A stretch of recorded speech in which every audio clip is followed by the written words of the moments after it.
Buku aku 5 buku kena haram. 5. Oh yo. Kita kena haram. Buku aku pun kena haram. Macam tu lah. Oh, Sabi dah fight pun tak lepas agak ah. Aku tak fight lah. Sebab aku macam, kalau fight tiba-tiba tak kena haram, aku nak sembang apa. Oh. Oi, bijak. So, fight lah. Buku saya kena haram. Itu aku sembang. Aku dah 10 tahun dah pakai modal tu. Tapi sebenarnya benda tu cantik ke tu? Tak, sebab Pram bijak juga. Boom Pram kata ada Ben Book is a owner of writer lah, dia kata. Badge of owner of writer, Ben Book lah. Tapi itulah, kalau tulis buku macam gampang pun kau boleh kena haram kan. Tapi tengoklah buku apa. Tapi buku aku pun tak pasti kenapa kena haram. Tapi mengganggu keharmonian masyarakat. Okey, 5 buku tu kan. Satu buku tu topik tajuk dia apa? Tajuk je. Nak tahu tajuk. Asal kau nak cari je? Of course lah. Orang ngomong anjing gonggong. Buku aku lah. Oh, okey, tahu. Hantau. Orang ngomong anjing gonggong. Tapi dalam tu aku rasa sebab lukisan kot. Semua ada parody Najib. Semua ada Najib, ada Mahathir, ada. Kalau hang pernah tengok macam waktu SPM tadi, kan sembang pasal SPM kan. Ada dalam quote yang famous tu, SPM tak penting, yang penting bapak hang siapa tu. Itu dalam buku aku lah.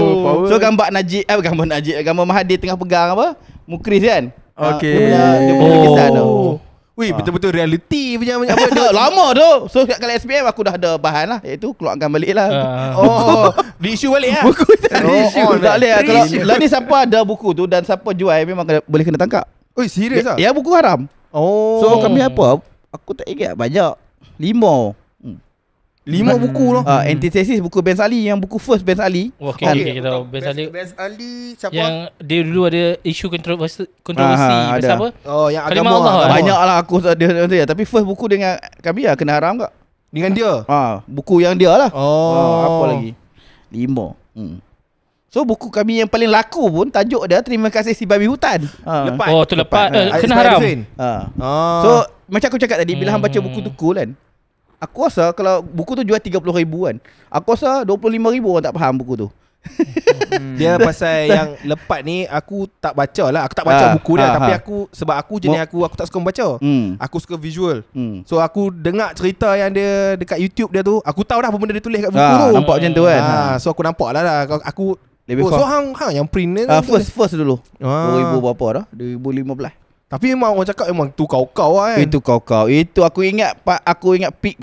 Itulah aku kata 2015 tu kami punya peak. Lepas ni kan, dia main booth kan. Dia tunggu untuk orang sign tu daripada pukul 2 petang sampai pukul 6 petang. No. Berdiri weh. Kalau aku halau balik dah. 4 jam lah. Woi, 4 jam tu tak ada. Satu lagi kan, bila masa tu Cat Steven nak launching buku. Oish. Bermain gitar ke apa dah. Cat Steven, kau bayangkan Yusuf Islam kan. Oh my, kita pun dia organizer call aku. Encik Mutalib, boleh tak jangan bawa lepat petang ni? No. Kita takut Cat Steven tak ada crowd, dia kata. Saat masa tu memang kes lepat masa tu memang kau-kau Fenomena. Hang tahu tak pasal lepat? Tahu yang rambut dreadlock. Dreadlock tu yang pasal Makrifat tu. Sembang pasal Makrifat. Mana ada mati dalam tahanan. Bukan mati. Kau ni. Itu lain, itu lepas pisang. Okay, sorry. Bukan salah orang. Pasal penjara tu. Penjara tu kan.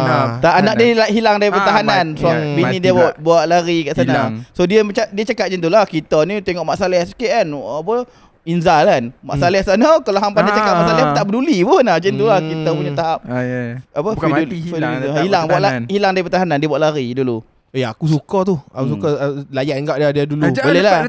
Apa dah? Ojek lepas datang. Boleh. Dia kadang-kadang ada kat sini. Masa muka berubah. Aku tak tahu dia relevan ke tidak kalau ni. Aku pun tak relevan, hang panggil ke? Okey. Kan. Masa aku cerita dia tu macam tapi hang daripada kontak list aku, hang paling relevan. So yang lain bukan aku lah. Aku. Dia dah rap kot tadi kan.